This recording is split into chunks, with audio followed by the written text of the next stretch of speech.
L'échantillon de WAN est de 50 000 individus, ce qui en fait sans doute la plus grande base de données consacrée exclusivement à la presse en Europe. 50 000 égale 35 600 pour l'échantillon national et 14 400 pour l'échantillon départemental. Là, on sort les chiffres nationaux et en septembre, on sortira le national et le départemental. Ce qui veut dire qu'on va pouvoir effectivement avoir un media planning régional extrêmement fin.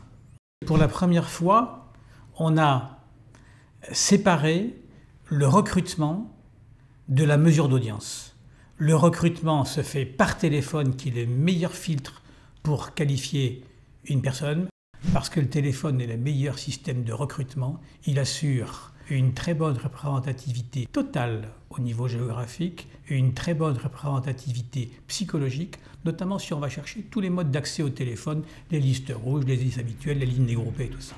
Ce qui est extrêmement important, c'est qu'à partir de là, suivant que l'individu est un internaute ou pas, on lui envoie soit un lien qui est déjà pré-renseigné sur l'individu, soit un intervieweur, en fonction de sa capacité à répondre par Internet et de son équipement informatique. Nous avions réfléchi en fait à une fréquence assez élevée de parution des résultats, trimestriels voire plus. On s'était mis en position de le faire.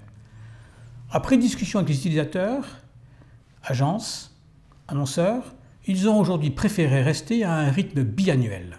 Là, nous démarrons, je le répète, avec des chiffres nationaux et régionaux, et nous compléterons effectivement le panel en septembre avec des chiffres départementaux.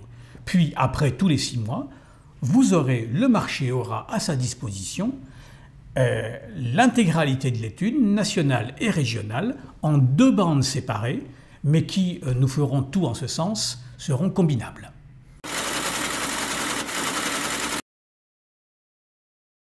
WAN, c'est l'émanation d'Audipresse. Et Audipresse, qu'est-ce que c'est? C'est une volonté d'hommes, d'éditeurs, de familles de presse de travailler ensemble pour qu'il y ait une mesure d'audience commune. Ça n'a pas existé depuis 1989, avec des quotidiens régionaux, des quotidiens nationaux, des quotidiens gratuits, de la presse hebdomadaire régionale, des hebdomadaires, des mensuels, des bimestriels, des trimestriels, tout ça réuni dans une même bande. Ce n'était pas possible depuis 20 ans. Accessoirement d'ailleurs, ça va donner à la presse aussi des notions de baromètre pour dire effectivement tous les jours combien de Français lisent un cote, un mag, tous les mois, et de montrer effectivement que la lecture print est une lecture qui est extrêmement forte en France. Je dirais, il y a un critère innovant qui est nouveau, qui s'appelle les lieux de vie. Vous savez comment est-ce qu'on vit tous? Je veux dire, on a un lieu d'habitation, un département d'habitation, puis des départements où on va pour le travailler, pour des résidences secondaires, pour des week-ends, en vacances, ou parce qu'on a une vieille heure en province. Ces lectures-là, toutes ces lectures départementales, maintenant, sont intégrées à la mesure d'audience. Et j'espère que les autres instituts de mesure vont suivre cet exemple. On ne peut pas aujourd'hui se contenter du lieu d'habitation à une telle époque de mobilité comme on vit aujourd'hui. Une des plus grandes innovations de WAN, c'est la mesure des lectures numériques en single source. Je suis donc là en déclaratif, on n'est pas en système passif comme nos amis de Médiamétrie, d'accord? Mais pour toute marque de presse qui le demande, nous pouvons mesurer effectivement, non pas l'audience, vous ne m'entendrez jamais dire ce mot-là dans WAN, mais la fréquentation, les lectures numériques, d'accord, des marques de presse sur différents devices. Les régies pourront effectivement packager leurs offres à partir d'un indicateur d'habitude de fréquentation mensuelle en print, en digital et avec toutes les déclinaisons de devices et de contenu que je viens de vous dire. Et ceci peut être combiné pour les agences en travaillant sur des multimarques et avec des croisements et ainsi reconstituer tous les itinéraires numériques des lecteurs d'une marque ou bien d'une cible.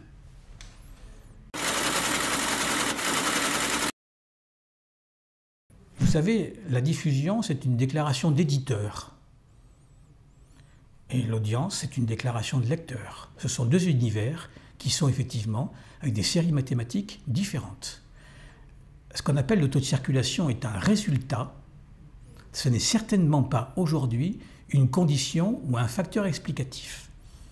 C'est parce qu'il a paru à Pierre Comte et à Stéphane Baudier, président d'Audipresse et président de l'OJD, de faire effectivement un événement écuménique.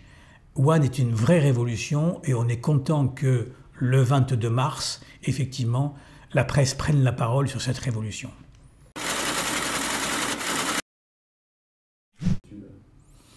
Ça fait 4 ans que nous on travaille dessus. Il faut remercier les éditeurs qui ont investi en temps et en argent.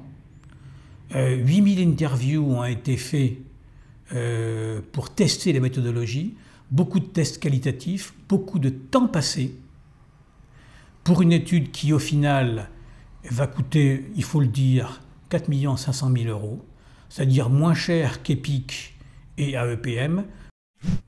Traditionnellement chez Audipresse, nous avons 2 instituts pour pouvoir matcher les résultats de l'un et de l'autre. Et nous avons toujours un institut leader. Celui qui a gagné l'appel d'offres One il y a maintenant, je crois, 4 ans, c'est Ipsos, avec Bruno Schmutz, que je remercie pour son implication. Et puis, c'est en 2e institut, c'est TNS. Dans Premium, c'est l'inverse. C'était la règle du jeu. Avoir 2 instituts, ça permet effectivement de bien matcher les résultats, et je pense que c'est un très bon système.